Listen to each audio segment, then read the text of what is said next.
तो क्या जो बच्चा पार्टी आज हम लेने जा रहे हैं ग्राफ्स, है ना। ग्राफ्स के अंदर अपन एक क्वेश्चन को लेने जा रहे हैं, क्वेश्चंस देखने जा रहे हैं। ये आपके एच बिल्डिंग है, इसके टॉप से आपने एक मास की बोर्ड को क्या जस्ट ड्रॉप किया है। तो आप किसी भी ऑब्जेक्ट को अगर जस्ट ड्रॉप करते हो तो उसकी इनिशियल वेलोसिटी कितनी होती है? 0 होती है। लेकिन इसकी इनिशियल वेलोसिटी कितनी हो जाएगी? 0 हो जाएगी, ठीक है। अब ये नीचे को गिरना स्टार्ट होगी ड्यू टू ग्रेविटी, ठीक है। जब ये ग्राउंड से जस्ट टकरा रही थी उस टाइम पर इसकी वेलोसिटी यहाँ क्लियर है आपको। अच्छा, इसके बाद में आपको क्या पूछा हुआ है ग्राफ में, ये आंसर ड्राइविंग से आप शायद 1998 का जहां तक मुझे याद आ रहा है, ठीक है। तो इसके अंदर पूछा जाता है ग्राफ बिटवीन हाइट h, ये जो हाइट है बिल्डिंग की, इसकी हाइट है h, और ये जितना टाइम इसने गिरने में लिया, इसने यहां से यहां तक गिरने में कितना टाइम लिया?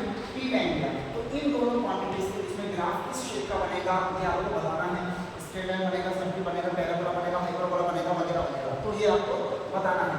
अच्छा, आपको ग्राफ कौन सी क्वांटिटीज के बीच में खींचना है? h और t के बीच में। तो आपको कोई ऐसी इक्वेशन ढूंढनी है जिसके अंदर के दोनों आ रहे हैं। तो याद कीजिए आपके न्यूटन की तीन इक्वेशन मोशन की कौन कौन सी होती है आपको देखना है। h क्या है? जो बॉल है वो यहां से यहां तक गई है, मतलब यहां से यहां तक एक स्ट्रेट लाइन में गई है, मतलब h हो जाएगा आपका डिस्प्लेसमेंट और t है टाइम। तो ये देखो फर्स्ट इक्वेशन लेते हैं, v u + v।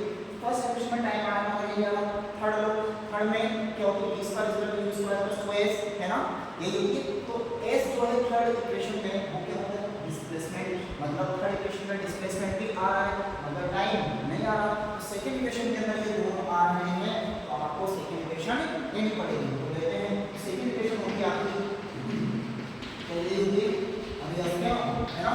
अब देखिए इनिशियल वेलोसिटी कितनी है बच्चों की? 0, क्यों? क्योंकि क्या क्या है? जस्ट ड्रॉप किया है।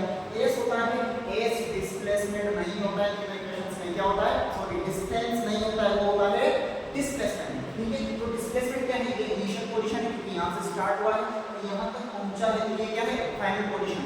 तो इनिशियल पोजीशन, फाइनल पोजीशन, यहां से यहां तक की जो स्ट्रेट लाइन वाली डिस्टेंस है वो भी डिस्प्लेसमेंट होगी, h होगी। अच्छा, s तो होगी, ये तो मैग्नीट्यूड बताया आपने, लेकिन डिस्प्लेसमेंट कैसी क्वांटिटी है? स्केलर की वेक्टर, वेक्टर क्वांटिटी है। तो वेक्टर है, वेक्टर में क्या देखना पड़ेगा आपको? डायरेक्शन देखनी पड़ेगी, तो डायरेक्शन देखनी पड़ेगी। अच्छा, ये है डिस्प्लेसमेंट, डिस्प्लेसमेंट की डायरेक्शन किधर से किधर की होती है? इनिशियल पोजीशन से फाइनल पोजीशन की होती है। जैसे आपको पता है कि ये यहां से छोड़ा, ये इनिशियल पोजीशन हो गई, यहां तक पहुंची, ये फाइनल पोजीशन हो गई। तो इनिशियल से फाइनल की ओर, यानी कि नीचे की ओर डायरेक्शन होगी इसकी डिस्प्लेसमेंट। यहां तक क्लियर है? अच्छा, डायरेक्शन देखनी है आपको, तो डायरेक्शन पे आपको माननी पड़ेगी। तो आपने अपर डायरेक्शन को पॉजिटिव ले लिया और नीचे वाली डायरेक्शन को नेगेटिव ले लिया, ठीक है। तो नीचे की ओर डिस्प्लेसमेंट की डायरेक्शन है और नीचे की डायरेक्शन क्या है? नेगेटिव। तो h इसको आप क्या लिखोगे? h की माइनस h लिखोगे, ये पूरा 0 हो गया आपका। ये बचा गया एक्सेलरेशन। अच्छा, एक्सेलरेशन कितना होगा? आपने इसको जब छोड़ा तो आपने इसको किसके अंडर कर दिया? Under gravity, motion under gravity हो गया ना, ग्रेविटी खींचिए, और एक्सेलरेशन ड्यू टू ग्रेविटी कितना होता है? होता है स्मॉल g। कितना होता है? स्मॉल g होगा। डायरेक्शन भी देखनी पड़ेगी, और हमेशा नीचे ही खींचते, कभी भी ऊपर नहीं खींचते। आपने क्या कैसा देखा है? किसी को भी आपने जस्ट ड्रॉप किया हो तो ऊपर क्यों गया हो? नहीं गया ना, जो भी गिरता है नीचे गिरता है। एक बिल्डिंग के ऊपर से अगर एक भिखारी ऊपर और मुकेश अंबानी साहब अगर दोनों गिरे तो दोनों नीचे गिरेंगे।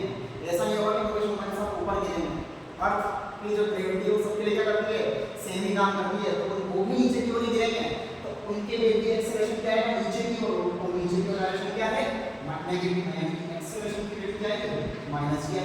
वहां पर रखते हैं हम minus g t square, okay. Minus minus cancel, तो आपके पास बचा है h equal to half g t square, ये बचा है। अच्छा, अपन को ग्राफ खींचना है h और टाइम के बीच में, इनको ले लेते हैं। आपको पता ही है कि टाइम को हम कौन से किस पे कंसीडर करते हैं? लेते हैं हमेशा x एक्सिस पे लेते हैं। यानी क्लियर? आगे देखते हैं। अच्छा, देखो अपन ने लिया टाइम को x एक्सिस पर और h को लिया आपने y एक्सिस पर, क्लियर है? अच्छा, टाइम की पावर, टाइम का पावर कितनी है? 2 है, यानी कि टाइम को आपने x एक्सिस पर लिया है, x का पावर कितनी होगी बच्चों? 2 होगी।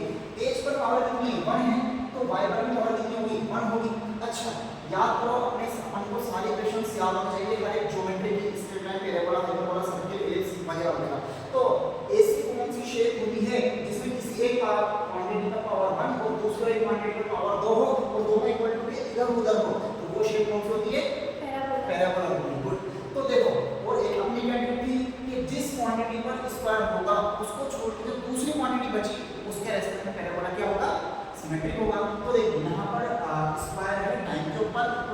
छोड़ते दूसरी क्वांटिटी बची है h h के रास्ते में पैराबोला सिमेट्रिक होगा और पॉजिटिव साइन आ रहा है ना, कुछ भी नहीं लिखा, that is positive, plus h axis के रेस्पेक्ट में पैराबोला क्या होगा, सिमेट्रिक होगा। तो ये बनेगा क्या, सबसे पहले तो आपको ये छांटना है कि पैराबोला बनेगा, इसमें लाइन वगैरह दूसरी नहीं बनेगी। दूसरा चीज आपको ये छांटनी है कि किसके रेस्पेक्ट में पैराबोला सिमेट्रिक होगा, h के रेस्पेक्ट में कि t के रेस्पेक्ट में, दूसरी चीज छांटनी। तीसरी चीज आपको ये छांटनी है h के रेस्पेक्ट में सिमेट्रिक होगा, लेकिन प्लस h के रेस्पेक्ट में सिमेट्रिक होगा कि माइनस h के रेस्पेक्ट में सिमेट्रिक होगा। तीसरी चीज ये छांटनी। अभी इसके अंदर एक गलती है, सोचोगे आप, पॉज करके आप सोचना।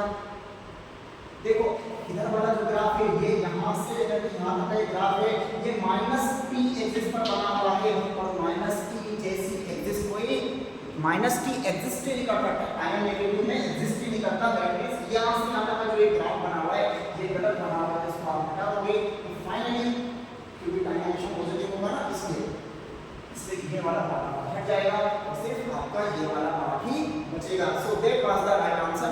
ऑप्शन में ये भी दिया हुआ है, ये वाला जो भी आप थोड़ा सा गलत सोच करके जिस भी ऑप्शन पे पहुंचोगे वाला ऑप्शन अधिकतर बार ऑप्शंस में जरूर आपको मिलेगा। आप उसको टिक करके आओगे और सोचोगे कि मैंने सही लगाया, लेकिन जब निकाल करके देखोगे आंसर्स वगैरह आंसर की तो आपको लगेगा कि मेरे साथ तो क्या हो गया, धोखा। तो I hope you like it, आपको अच्छे से समझ में आएगा। प्रैक्टिस करते रहिए, ग्राफ्स वगैरह की आपको सब कुछ याद होना चाहिए। Thank you.